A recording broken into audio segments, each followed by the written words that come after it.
Sobat Donghua, pasti pada penasaran kan dengan kelanjutan PTT Ranah Dewa? Oke lah, tanpa berlama-lama lagi, yuk langsung masuk ke alur ceritanya. Di episode sebelumnya, di perjalanan, dia menyadari Huachan dan Ye Beijing sama-sama menyembunyikan kekuatan dan rahasia mendalam. Zhu Jiangye kemudian mengungkap jati dirinya sebagai Raja Iblis tersegel dan menyerahkan seutas energi iblis berisi 3 anugerah besar kepada Xiaoyan. Teknik besar itu berupa teknik benih guru iblis, jiwa Raja Iblis, dan batin Dewa Iblis. Hadiah ini memulihkan jiwa Xiaoyan serta membuka jalan menuju tingkat kekuatan lebih tinggi, sekaligus menanamkan tekad dan perspektif Raja Iblis dalam dirinya. Barulah sekarang Xiaoyan memahami segalanya. Yao Nantian, Bing Leidong, dan Tian Luolan ternyata bertindak atas perintah sang penguasa Void. Tetapi Zhu Jiangye berbeda. Dia sengaja menggunakan cara ini untuk menjalin hubungan sebab akibat dengan Xiaoyan. Selama Xiaoyan memasuki alam Sitian, dia akan segera dapat merasakannya. Kini dia bahkan telah memastikan identitas Xiaoyan sebagai yang mulia, sehingga terlebih dahulu menghadiahkan peluang keberuntungan. 3 anugerah yang diberikan sekarang ini bagi Xiaoyan saat ini memang merupakan keberuntungan yang tidak biasa dan cukup baik. Namun jika waktu berlalu lama, saat Xiaoyan semakin kuat, semua ini tidak akan lagi berguna dan bahkan tak layak dipersembahkan. 3 hadiah kecil ini mohon yang mulia menerimanya terlebih dahulu.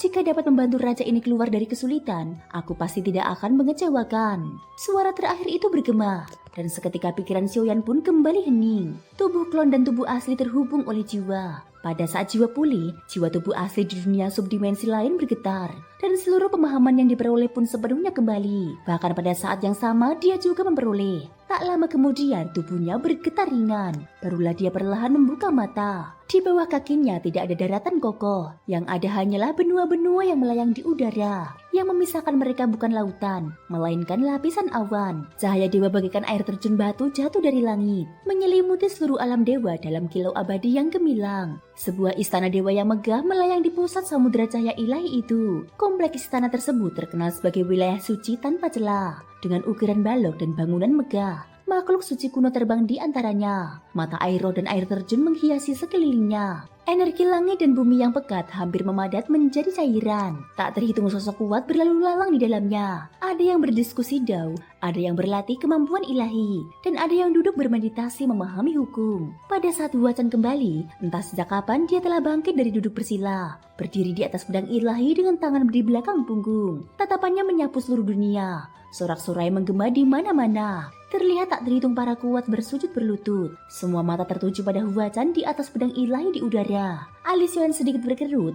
Dia semakin memahami watak Huachan. Dia suka dipuja banyak orang, menikmati perasaan sebagai kaisar. Namun kemegahan di sini jauh melampaui dunia manapun yang pernah dilihat Xiaoyan sebelumnya. Dia benar-benar puncak kekuasaan ilahi. Namun saat memasuki istana Bayu, hati Xiaoyan menegang. Kemegahan tertinggi ini baginya justru seperti sangkar. Ingin pergi dari sini barangkali tidak mudah. Ini adalah alam dewa 9 langit, pusat poros 10.000 dunia, sumber hukum. Karena kalian telah memasuki istana Bayu, dalam wilayah ini aku tidak membatasi kalian. Kalian bebas menjelajah, membunuh, merebut harta, menjelajah rahasia, berteman dengan para kuat, semua sesuka hati. Huachan berhenti sejenak, tatapannya sedalam jurang jatuh kepada Xiaoyan. Hanya ada satu larangan, kalian selamanya tidak boleh melangkah keluar dari alam dewa 9 langit setengah langkah pun. Jika melanggar, akan kutebas dengan satu pedang. Setelah berkata demikian, Huachan menginjak pedang ilahi dan melaju tanpa tergesa maupun lambat, menikmati sorakan dan pemujaan. Bayangannya terdengar dari segala penjuru. Apa maksud Huachan? Dia boleh berjalan di alam dewa 9 langit dan dapat melakukan apapun, hanya tidak boleh pergi dan juga tidak memintaku meramu pil untuknya. Ini bukan sekedar pemenjaraan, lebih seperti pemeliharaan dalam kandang. Selama berada di alam dewa 9 langit, semuanya sepenuhnya dalam kendali Huachan. Kumam Xiaoyan, dia dapat dengan jelas merasakan di dalam atau sekitar istana Bayu yang luas ini tersebar banyak aura serupa. Para kuat tak terhitung jumlahnya, namun tanpa kecuali semuanya telah diberi cap budak pedang oleh Huachan. Hanya saja cap ini tidak menyegel jiwa maupun tubuh. Bahkan jika dihancurkan pun tidak akan menimbulkan kerusakan besar.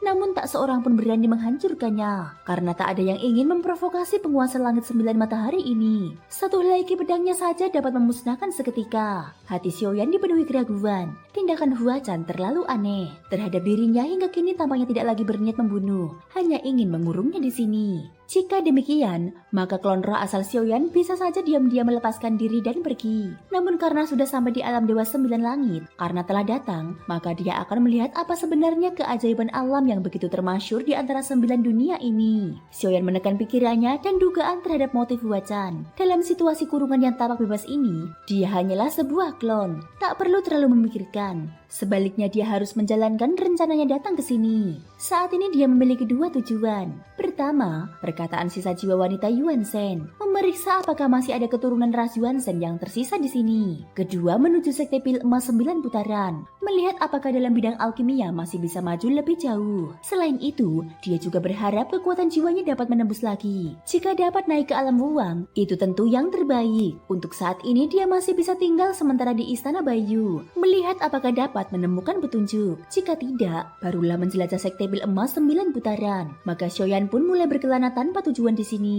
Di tempat ini jarang terjadi pertarungan. Semuanya santai dan tentram, minum teh dan membahas dao. Pemandangan seperti istana langit. Karena untuk sementara tidak ada bahaya, maka tak perlu tergesa mencari cara menyelamatkan klon. Sebaliknya, memanfaatkan kesempatan untuk menjelajah di sini juga sangat baik. Gunung Dewa Hunyuan, puncaknya tak terlihat. Tubuh Xiaoyan pada saat ini berjalan di dalamnya, menginjak salju hingga terdengar bunyi renyah. Jejak kaki di belakangnya segera dihapus badai salju. Jalan datang tak meninggalkan jejak. Waktu seakan membeku. Tubuh asli Xiaoyan melupakan tahun-tahun pendakian. Gunung Dewa ini seakan tak berujung. Hanya ada jalan mendaki tanpa akhir. Tekanan mengerikan menekan setiap inci daging dan jiwa. Batu gunung di bawah kaki seakan memiliki kehidupan. Setiap langkah begitu berat, seolah kekuatan fisik yang kuat di sini pun tak berguna sedikit pun. Dia tak pernah mengangkat kepala mencari puncak dengan pandangan. Di matanya hanya ada jalan gunung di depan yang tertutup badai salju hingga sulit terlihat. Di angin dingin yang menggigit, nafas Xiaoyan terdengar berat. Dengan tingkat kultivasinya sekarang, seharusnya dia tak merasakan lelah. Namun di sini dia seakan berubah menjadi manusia fana tanpa tenaga tak berujung. Terasa sangat-sangat lelah. Dalam pengasahan tanpa henti ini, seberkas pencerahan perlahan muncul dalam diri Xiaoyan. Untuk apa mendaki gunung? Untuk apa jalan hidup ini? Sejak langkah pertama hingga kini, jalan semakin sulit. Apakah hanya demi mencapai puncak? Mencari pemandangan itu, merasakan kenikmatan berdiri di puncak. Pertanyaan demi pertanyaan berputar dalam hatinya. Dengan pertanyaan barulah ada jawaban. Dengan pemahaman barulah bisa menembus.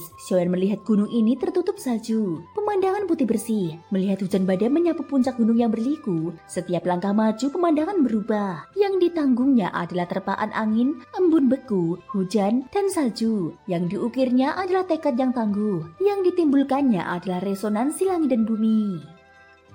Thank you guys sudah mendengarkan ceritaku di episode kali ini sampai akhir. Ikutin terus kelanjutan episode berikutnya ya. Terima kasih buat kalian semua yang udah subscribe, like, dan komennya. Semoga hari kalian menyenangkan. Sampai jumpa dan bye-bye.